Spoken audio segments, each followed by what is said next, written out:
It is September 7th, 1941, and this game has done me a favor. It has replaced Kukov, a historically renowned figure, with a man named Boris Shaposhnikov, who I will struggle to pronounce every single time that it ever comes up. I hope greatly that Kukov gets another chance at leading this Russian force.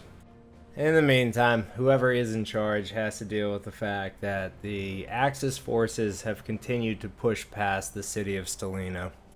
And while my retreat has left little in the way of resistance, his forces do not progress far into the Ness Basin. It doesn't reach anywhere near Rostov as of yet. Moving further northward, Axis forces move into the outskirts of both the cities of Kharkov and Kursk. Soviet forces there face a very difficult decision. North of Orel, southwest of Tula, he takes advantage of the terrain that I gift him. He moves up along my lines, and we will progress to another week to see what transpires here. The main battle plan of Axis forces for the first week of September is the main dividing line between the Leningrad and the Northwestern Front. There is no surprise here. This has been the focus of his forces for the last 4 weeks of the campaign. What it does do is provide the beginning of the Leningrad front being on its own. He supports this with a push towards Leningrad northward. He doesn't gain much terrain, it's just mostly providing pressure on my lines. So once again, this is what I'm facing at the beginning of my turn. I do have a lot of decisions to make. It's nothing too painful. The rains are starting to show up, so a lot of the areas Moscow to Leningrad are starting to become mud. Hoping that helps me out. To the south, I'm pretty much abandoning the entire region that's modern day Ukraine, so we'll get into that in a minute.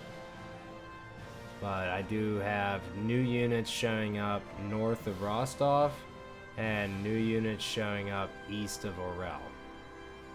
Taking a look at manpower losses, this is the least amount of casualties that I've had this entire war so far.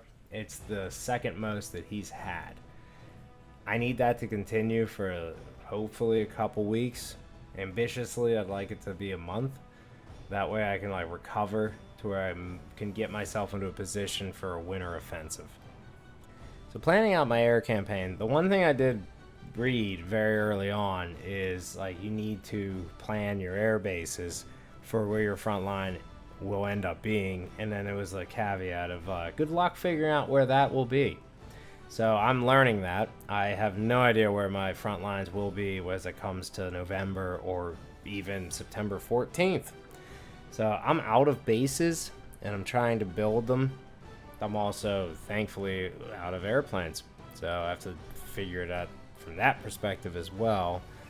But I wanted to do an offensive campaign in the south here. I feel like it's ripe for some form of bombing. I don't have much available to do that, unfortunately.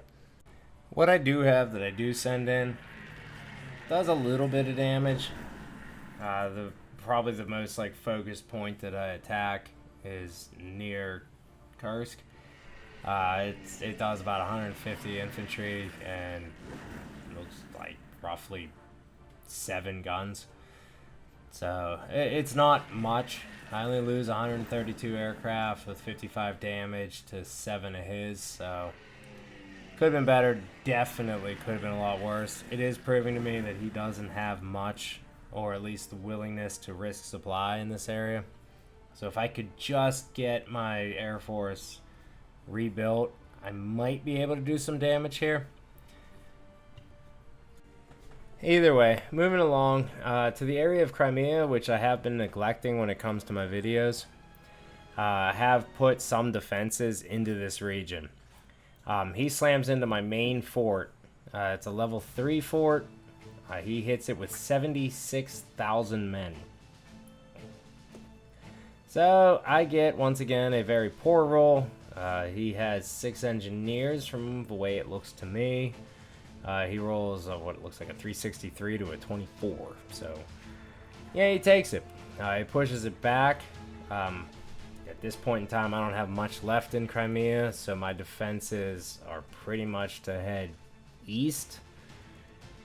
Every I'd love to defend Sevastopol. I'd love to get into that. Like, it looks enticing. It's a level 5. It has its fortress. But everything I've done so far when it comes to this game with defending fortified positions, whether or not it's Odessa or it's what I built up in Tallinn, which cost me a lot of administrative points, it's pretty much pointless. He just comes in with heavy artillery and takes it in one turn and loses 21 guns. So my plan is to defend the Kerch Peninsula. So we'll focus there. Unfortunately, I don't really have the time to build up defenses, but if it continues to focus his eye this way as opposed to northward, maybe there'll be some opportunities there. Going up the front, I have made the difficult decision of retreating out of Kharkov, Kursk, and Orel. So the victory point side of this is going to take a major hit, but I'm alright with that. It was going to happen either way. I need more time. So what I did gain with the last week, we'll say it that way, it was instrumental. A lot of these units got a lot of supply and reinforcements that they wouldn't have gotten if they continued to fight for every inch. So I'm going to have to just play it that way and move forward as much as I want to continue to fight for every inch. This retreat does continue as you move forward northward on my lines, albeit in a much lesser extent. And I do use some of my administrative points to build some fortified areas. I'm hoping that I'm able to utilize them as they build themselves up, but only time will tell on that. But the terrain, it's a catch-22. I need more units in certain areas, so I need to like shrink the size of my front, but it's a terrain you don't want to give up on too freely. But this week I do see an area where I have a chance to actually attack. The Vidalia Hills, I'm seeing him starting to string himself out a little bit too far. So I have the 278th Rifle Division and the 274th and the 69th Mechanized Division going up against what is the segment of the 126th Infantry Division. So I get them to retreat, and then I also strike another segment of the 126th Infantry Division. So it's small battles, it's small victories, I guess is the better way to word it, and it does put me in a position where I get to see what he does with his side of this turn. I hope that he doesn't have much more in this area to push forward, but if he does, I'm still in decent defensive positions, and I have more units coming this way. I also try to strike a cavalry division which looked ripe for the attack.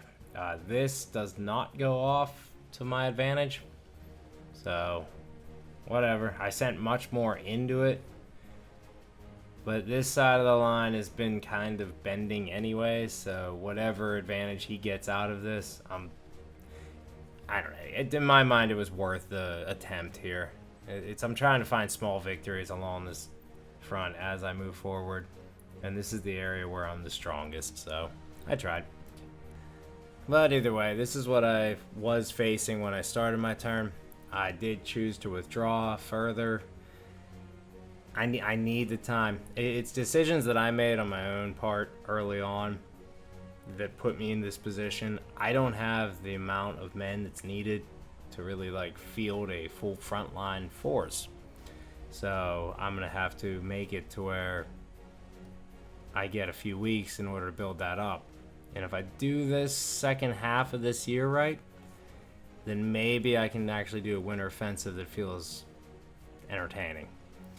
But either way, I'm going to send it off back to my opponent.